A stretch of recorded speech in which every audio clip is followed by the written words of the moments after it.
Por edhe ata mbi 50 vjeçar apo mbi 60 vjeçar, të cilët po i afrohen moshës së pensionimit, ai ka patur një pasion në jetën e tij, të cilin për shkak të vetjetës nuk ka mundur që ta ushtrojë. Artet, për shembull. Dhe në atë periudhë kur ti nuk punon më intensivisht, ti mund të ndjekësh në universitet. Një universitet që jam e sigurt domethënë që gjithë ajo grup mosh e cila do regjistrohet në aty do ketë mbi të gjitha pasion.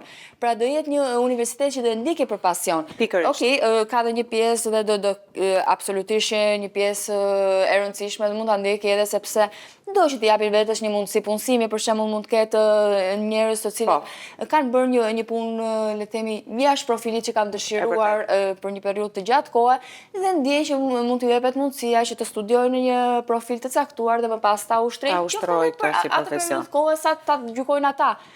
Tashmë është rritur edhe jetëgjatësia, është rritur edhe fokusi i njerëzve të cilët edhe kur dalin zyrtarisht në thonjza në pension, nuk dëshirojnë të pensionohen, pra nuk dëshirojnë të rinë, të luajnë domino, Sigurisht, të pinë kafe me shoqjet e lagjes, dëshirojnë që të investojnë kohën e tyre për të mbajtur atë ritmin e jetës së tyre.